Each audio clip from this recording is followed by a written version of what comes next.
여러분이 이제 물리공학을 이제 배우게 되기 전에 배울 때, 그 진동하고 파동에 대한 걸 제일 먼저 배웁니다. 그래서 이 진동하고 파동에 대한 거를 이제 하기 위해서 우리가, 그 이제 파동이라는 걸 조금 더 이제 알기 위해서 저번 시간에 잠깐 파동에 대해서 얘기했었는데, 어, 우리가 물리공학을 다룬다 그랬죠, 지금. 자, 그 빛의 성질을 잠깐 다시 한번 살펴보면은, 빛의 성질 특성이 입자적인 성질을 가지고 있고, 그 다음에 파동적인 성질을 가지고, 이건 본질적인 성질입니다. 남자와 여자처럼. 근데 부수적으로 이제 직진한 성질도 있고, 이때는 이렇게 표시해줘요. 그 다음에 빛은 이제 파동적인 파동성을 간다고 할 땐 빛을 이렇게 표시해 줍니다. 직진성을 한다 그럴 땐 이렇게 표시해 줘요. 자, 여기서 우리가 이제 직선하고 이제 그 반직선하고 좀 구분을 해야 되는데, 우리가 이게 선분이죠.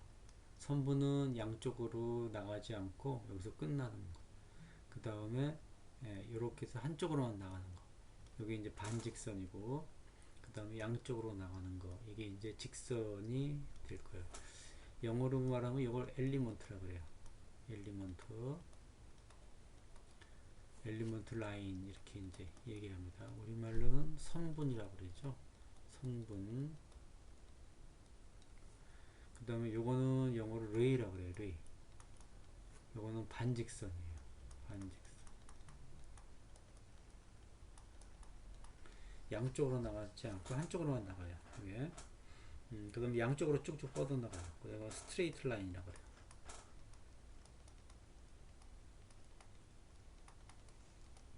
요걸 직선이라고 합니다. 자, 빛이 이 선분이냐 반직선이냐 직선이냐 어느 것으로 잘 묘사되느냐 하면은, 우리가 전구가 있어요. 전구에 필라멘트가 있죠.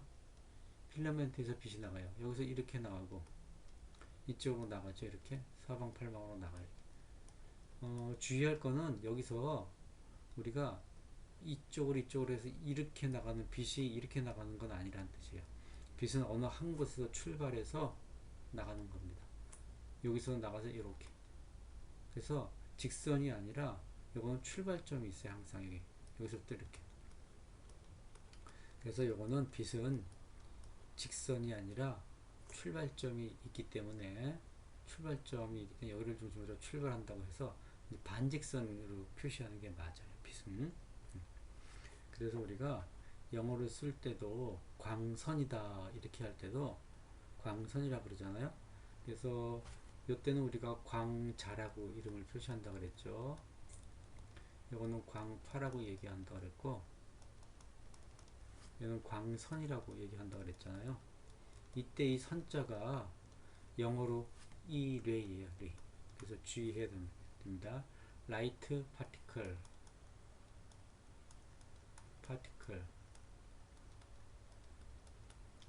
라이트 광파 웨이브, 그 다음에 광선 라이트 레이 이렇게 했습니다. 광파 같은 경우는, 이거는 광자는 우리가 포톤이라고, 이거는 이제 포톤이라고도 얘기해요. 포톤이라고 얘기하기도 하고, 이거는 일렉트로매그네틱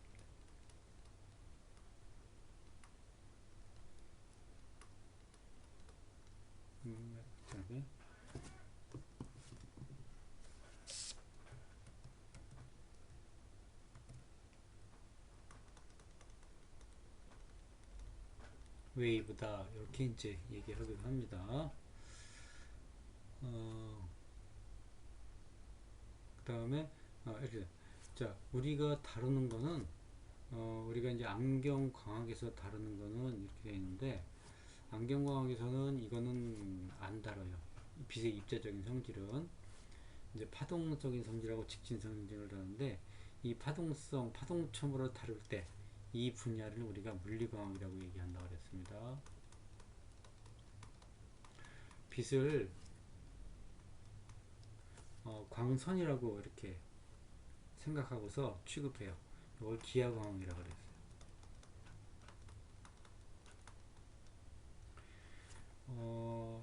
이 파동이라고 다루게 되면은 우리가 간섭이나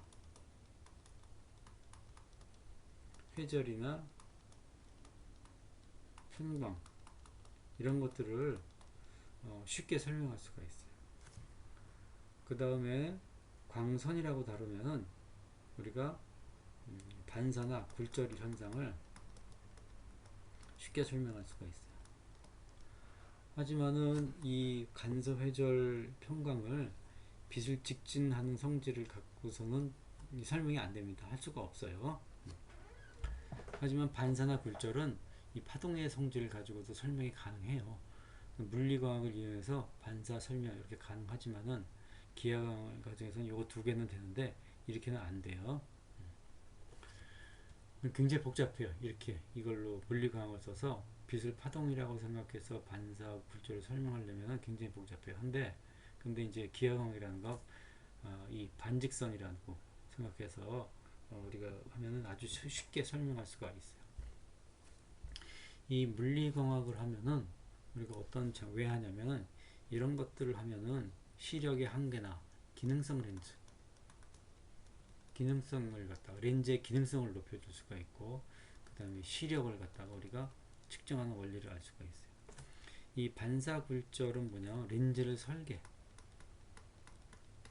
데 사용할 수가 있어요. 그래서 우리가 이제 안경 그 검한 작업을 한다면은 여러분이 이제 안경원에 손님이 왔어요. 그러면 우리가 이제 안경원에 손님이 있으면 시력표를 놓고서 검안을 하겠죠. 그래서 이제 검안을 할 때 여기서 뭐 이제 트라이얼 렌즈도 놓고서 이렇게 해요. 그러면 이 사람이 어떻게 되냐면은, 그래서 빛이 오는데 빛이 정상적으로라면은 요게 맺혀야 되는데 이렇게 맺혀져. 앞쪽에서. 그러면 요거 이제 근시가 되는데 이 사람한테 안경을 씌워줘야겠죠. 안경을 씌워줘서 이제 요건 오목 렌즈를 써야겠죠. 그래서 이 빛을 뒤로 이렇게 밀어서 망막에 맺히도록 해야 될 거예요. 그러면 결국 검안이라는 작업은, 여러분이 하는 검안이라는 작업은 여기서 맺히던 거를 이쪽으로 옮겨주는, 요만큼이 얼마냐 요걸 찾아내는 것이 검안이에요. 그래서 요거에 맞게 렌즈를 끼워주면 되는 겁니다. 이렇게.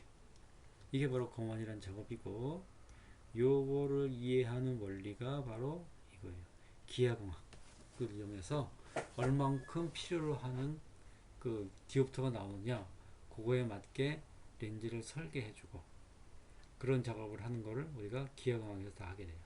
근데 렌즈를 만들어 놨어요. 근데 써봤는데 이 사람이 썼는데 렌즈가 빨리 손상이 돼요. 너무 물러가지고 플라스틱이 망가졌어요. 또는 수건으로 닦았는데 막 흠집이 났어요. 안경이 뿌예요. 이런 불만을 토로하는 겁니다. 이때 뭐합니까 여러분들이? 드디어 여기다가 뭘 해줘요? 예, 이렇게 해가지고서 코팅이란 걸 해줘요. 이렇게 하드 코팅 해주면 양쪽을 다 하겠죠. 그러면 렌즈를 아주 단단하게 보호할 수 있고, 그 다음에 여기다가 또 무반사 코팅을 또 해줘요. 추가로. 그러면은 이 투과력을 높여줄 수가 있어요. 그거를 할 때 이제 그 바로 뭐냐면 간섭이라는 현상 이용해요. 그래서 렌즈를 만들고 설계할 때는 기하광학이라는 학문을 갖다 이용하는데, 렌즈의 기능성을 높여줄 때는 우리가 물리광학이라는 학문을 이용해서 이거를 기능성을 높여준다, 이렇게 생각하면 되는 거예요.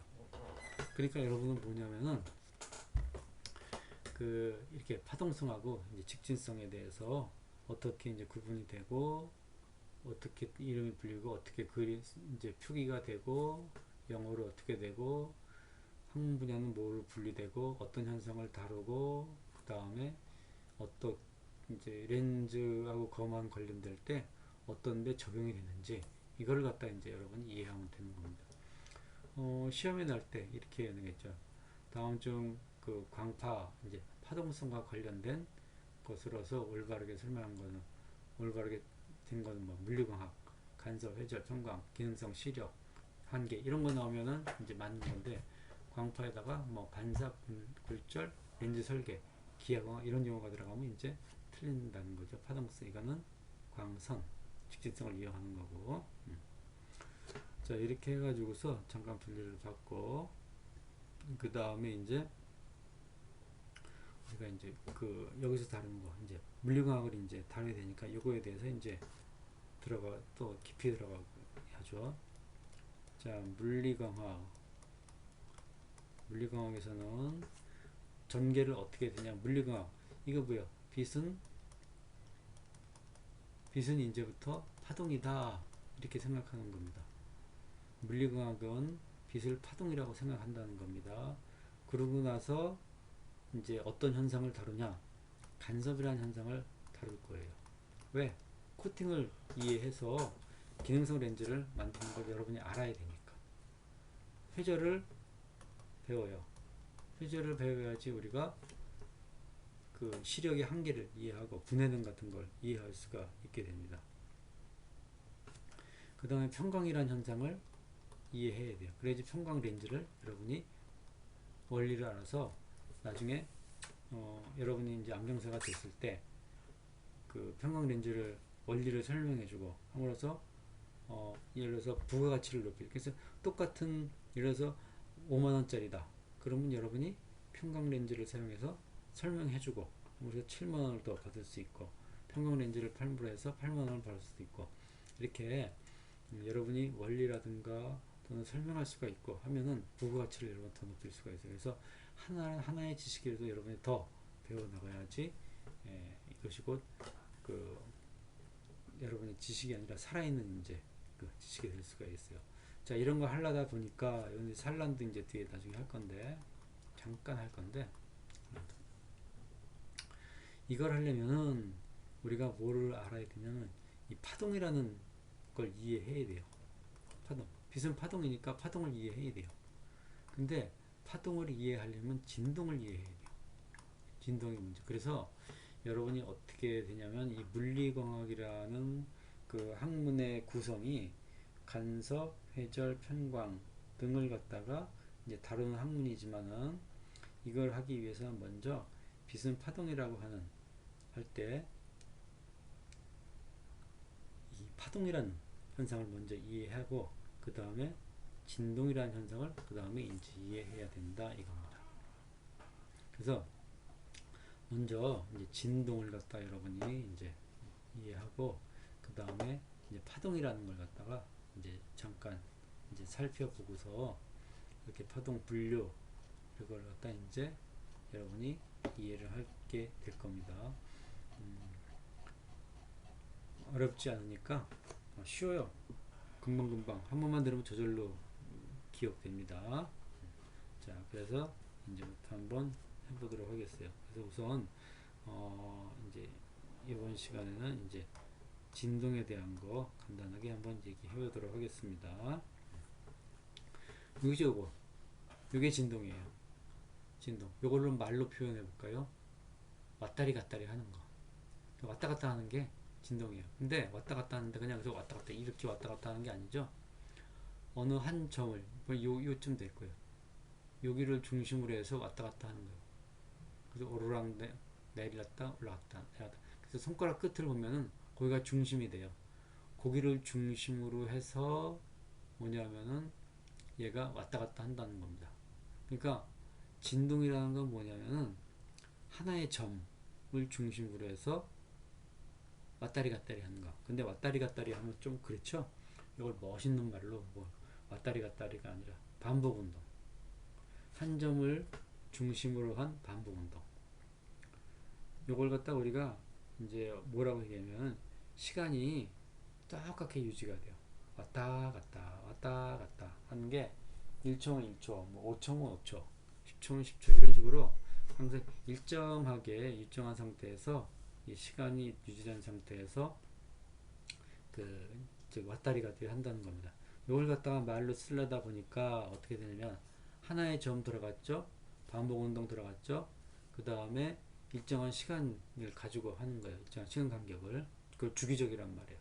그래서 우리가 진동을 어떻게 얘기냐면 하나의 점을 중심으로 한 주기적인 반복 운동. 기억하기 쉽죠?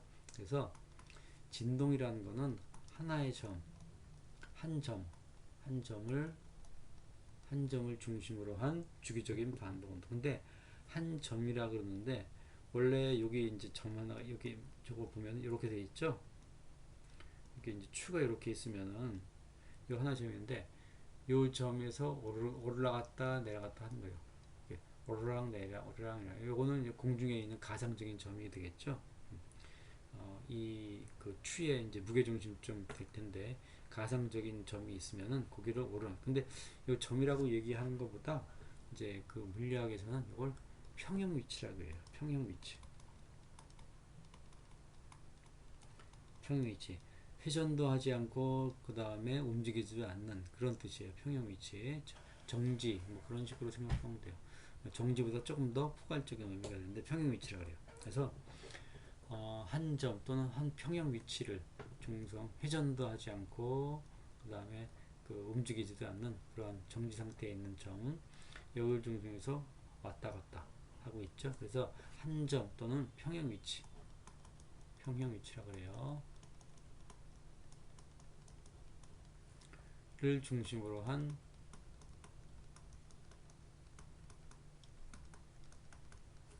주기적인 반복 운동.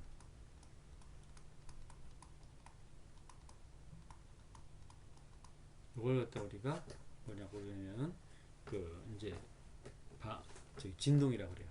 이런 것도 진동이 되겠죠. 여기 이제 북이 있어요.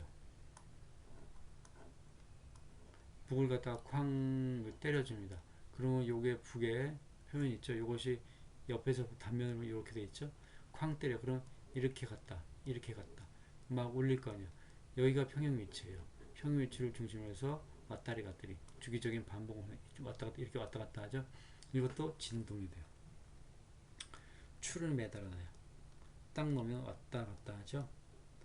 이때 평형 위치는 어떻게 되냐면 여기가 이제 평형 위치가 될 겁니다. 여기 중앙에 이렇게 형태가 평형 위치. 또 여기 이제 지구가 있고 또는 태양이 있고 지구가 돌죠. 또는 달이 돌죠.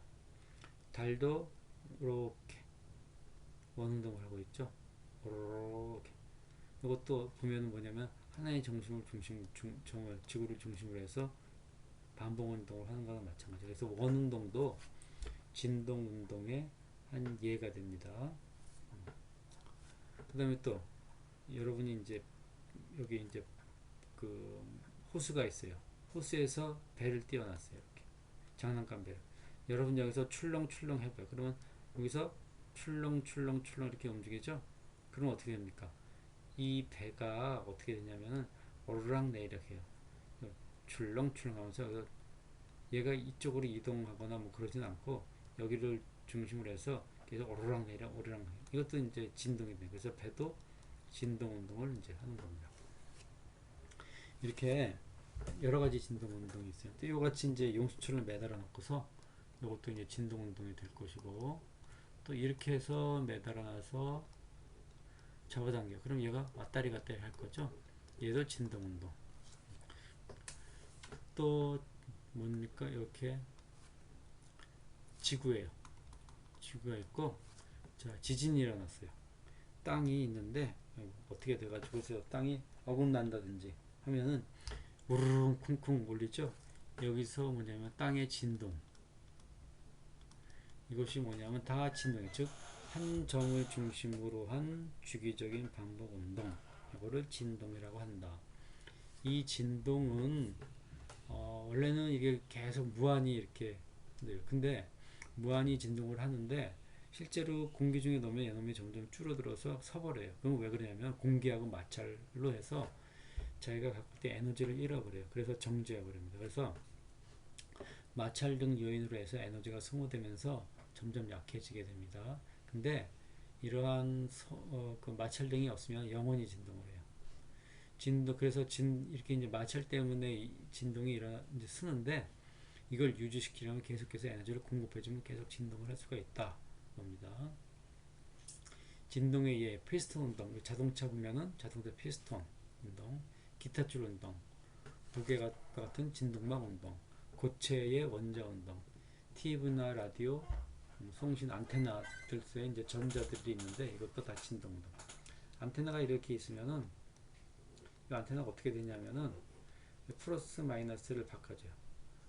플러스를 걸었다 마이너스, 플러스 걸었으면 어떻게 됩니까? 여기 있던 전자들이 이쪽으로 쏠리죠.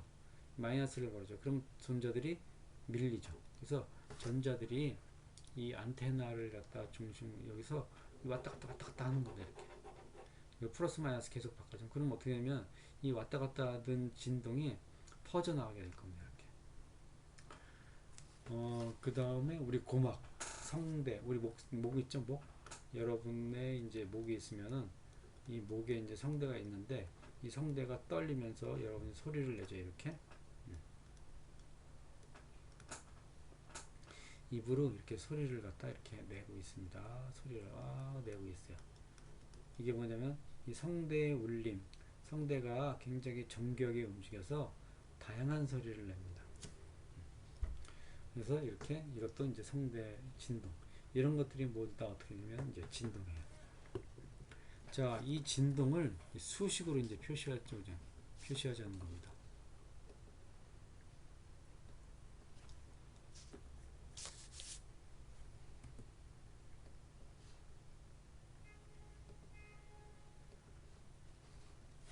자, 여기 보면은 진동을 이제 수식으로 이제 표시할 겁니다. 자, 여기 이렇게 있고 여기다가 연필을 매달아놔요. 그리고 종이를 이렇게, 그럼 얘가 진동하면은 종이를 안 움직이면 종이는 계속 이렇게 이런 모양이 될 겁니다. 종이를 정지시키면은 이런 모양이 되겠죠. 자, 이거를 어떻게 하냐면 이쪽 잡아당겨줘요. 이렇게 뭐 이쪽으로 잡아당기든 저쪽으로 잡아당기든 어떻게 되냐면, 자, 이쪽으로 쭉 그럼 어떻게 되냐면 여러분 모양이 여러분이 한번 해봐요. 한 왼쪽 손을 갖다가 움직이면서 그 다음에 종이를 이제 바닥에다가 손을 위아래로 움직이면서 종이를 밑에다가 달고 그 연필로 해서 종이를 이렇게 찍 잡아당겨요. 그럼 어떤 모양이 되냐면 이런 모양이 생겨요. 이런 모양이 생깁니다. 마찬가지로 여기서도 이런 모양이 생겨요. 얘를 왔다리 이게 오르락내리락 하게 되고 하고서 얘를 이쪽으로 잡아당겨봐요. 그러면 이런 모양이 생겨요. 이게 무슨 모양이에요? 사인 모양이에요. 여러분이 고등학교 때 사인 파동, 사인 함수, 사인이라는 모양이 됩니다. 이 파도같이 된 것 같은 출렁출렁인 이런 모양이 나타나요. 굉장히 아름답고 쉽게 만들 수가 있습니다.